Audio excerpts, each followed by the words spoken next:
Et donc j'enlève tout cela. Parce que ce sont de très petites racines qui doivent pénétrer le sol. Donc lorsque vous n'arrosez pas bien, vous ne l'enlevez pas bien, les cailloux, je précise surtout sur ça, ça risque de dégrader votre corps. Très rapidement, après avoir fait cela, nous allons arroser notre planche. On passe à l'arrosage.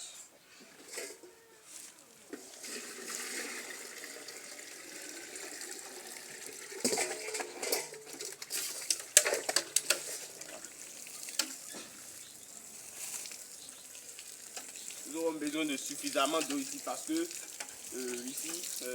nous n'avons pas l'habitude d'utiliser ce patin. Donc nous n'arrosons pas tous les jours.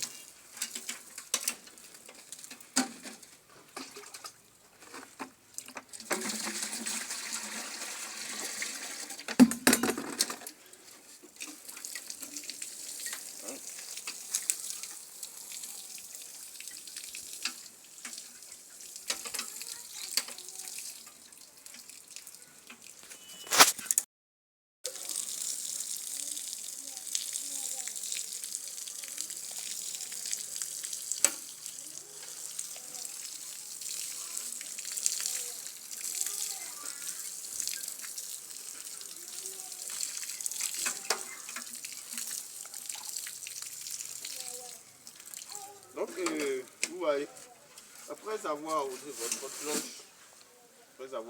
planche, vous voyez, c'est encore une autre erreur que vous avez l'habitude de faire, qui vous fait rater vraiment votre pépinière. J'ai voulu laisser ça pour que beaucoup plus remarquer cela. Vous allez constater que tout à l'heure, quand j'ai arrosé, vous voyez l'eau vient se stagner là. Sur une planche normale, ça ne doit pas se faire. Parce que si on se stagne là, toutes les semences que vous avez mis là sont, par exemple, si on prend les semences du crin-crin, risquent de flotter sur votre planche lorsque vous allez arroser. Et cela va entraîner la pourriture de cette semence là. Et ça empêche la germination de vos semences. Et ça vous gaspille d'argent. Donc c'est très important d'équilibrer cela. Donc qu'est-ce que je vais faire? Je vais mettre un peu de terre afin de permettre à la planche d'être bien plate. La planche doit être plate. Ça ne doit pas avoir un relief de 100 mètres. Lorsque ça est très dangereux pour la réussite de votre pépinière. Donc très rapidement, je vais compléter de la terre. Vous voyez, nous allons compléter de la terre là. Voilà. Une fois complété, là maintenant vous allez constater que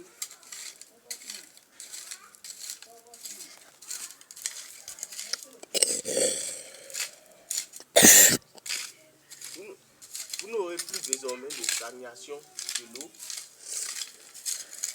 à ce niveau-là. C'est très très très important. Très important.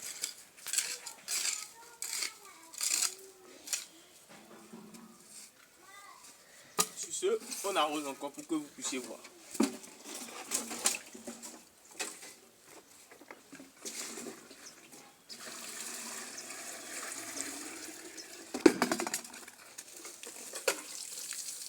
Vous voyez, l'eau ne stagne plus là.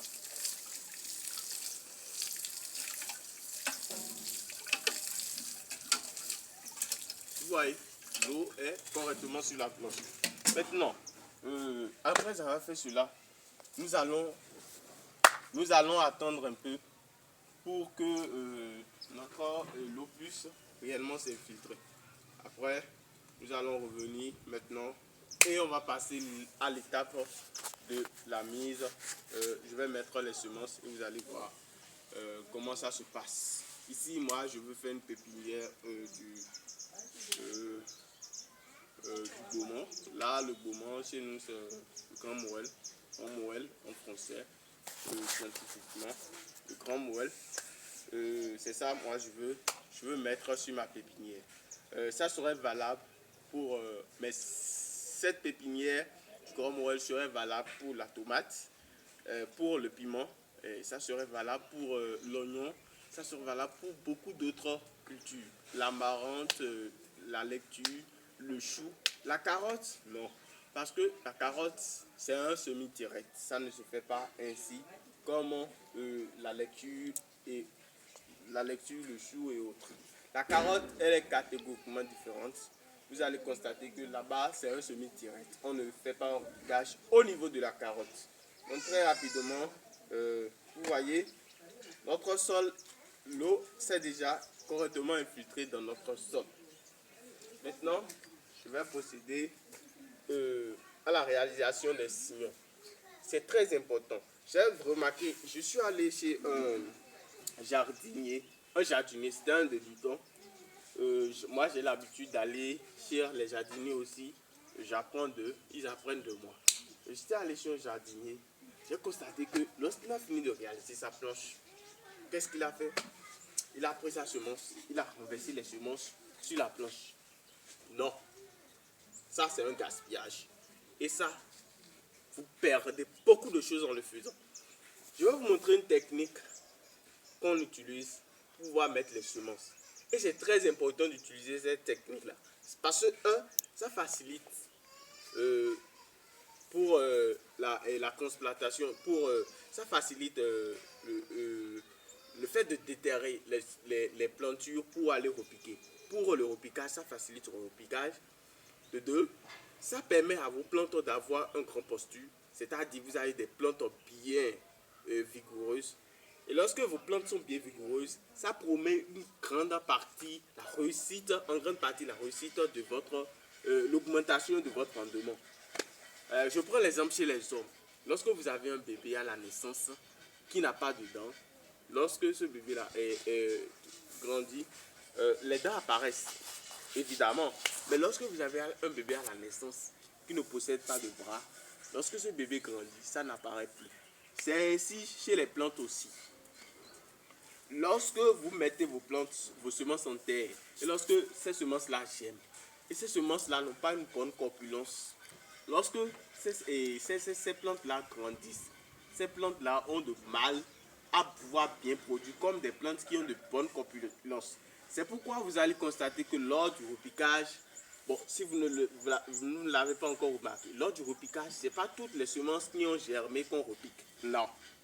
Il y a beaucoup de jardiniers qui font l'erreur là. C'est vrai, c'est bon de repiquer lorsque vous avez beaucoup d'espace et vous ne savez pas quoi faire sur le reste de l'espace. Mais si vous êtes en agriculture de précision, vous voulez réussir correctement, ce n'est pas toutes les semences qu'on repique.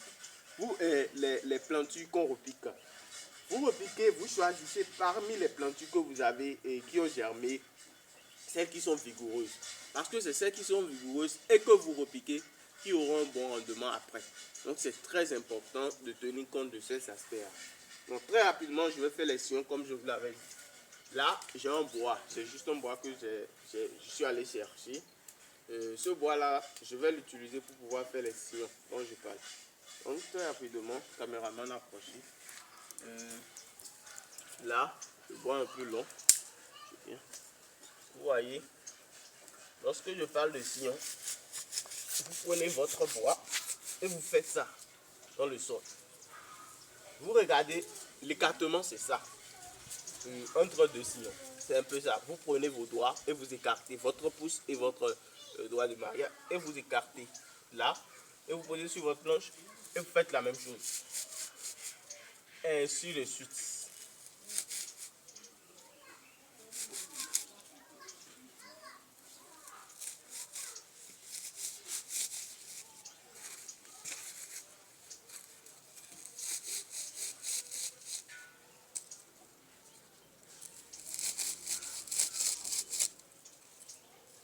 Lorsque vous croisez des cailloux, veillez à ce que vous l'enlevez. Ce n'est pas très bon pour votre pépinière, comme je vous l'avais dit. Et si vous avez même des grillages, vous pouvez renverser votre sol dedans pour bien tamiser votre sol afin d'enlever les gros cailloux. C'est très important.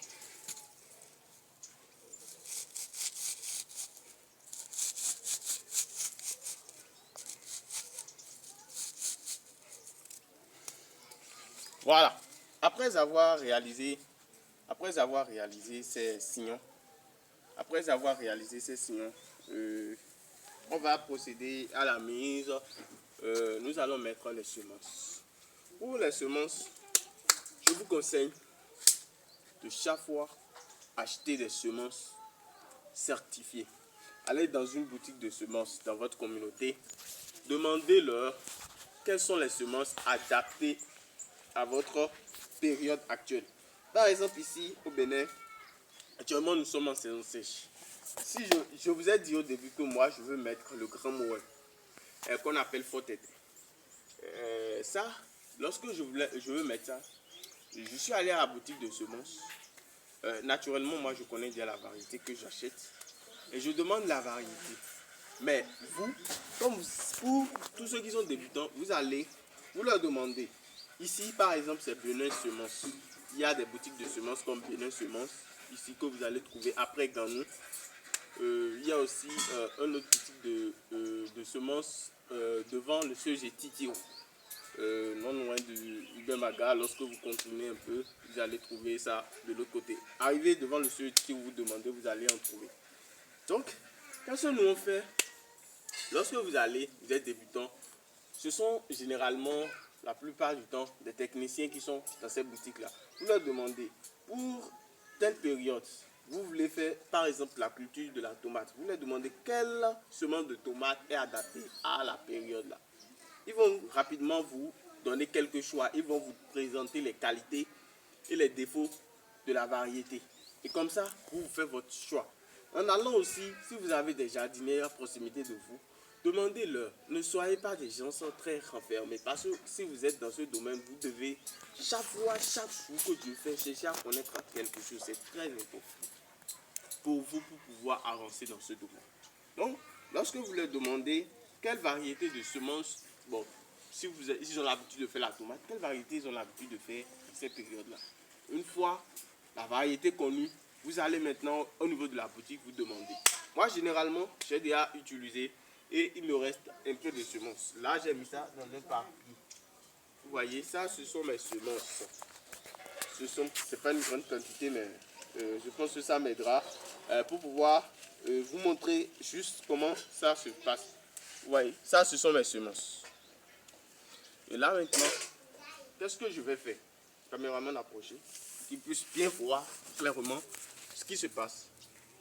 Là, pour pouvoir mettre les semences, il ne suffit pas de verser seulement. Vous prenez vos semences avec le pouce de vos doigts. Vous mettez délicatement. Voilà. Et ça dépend. Si vous voulez faire une grande plantation, votre planche doit être plus grande que celle-ci. Et c'est tenant compte de la formation que j'ai fait une petite planche. Et la semence aussi, j'ai pas pris une grande quantité de semences. Donc, c'est très important. C'est pas parce que j'ai fait une petite planche qu'à tout moment vous allez faire une petite planche. Non. Donc, vous mettez délicatement vos semences. Là, ça vous permet aussi de pouvoir faire le binage. Lors de l'entretien. Parce qu'il y a des planches et des pépinières qui durent. Par exemple, la pépinière du piment. Il y a des piments qui font jusqu'à 1 mois et demi en pépinière. Lorsque vous faites une planche que vous n'arrivez pas à biner, c'est très grave. Parce que arrivé à un moment, arrivé à 3 semaines, la terre peut être compacte. Et si la terre est compacte, c'est très dangereux pour l'infiltration de l'eau. L'eau ne s'infiltre plus bien, c'est dangereux pour votre plante. Et donc c'est conseillé, vous voyez ces sillons là, pour faire le binage, on fait ça à l'intérieur des deux sillons. Et là maintenant, je continue de mettre mes semences. Vous voyez, délicatement, hein, sur le suite. On met les semences, voilà.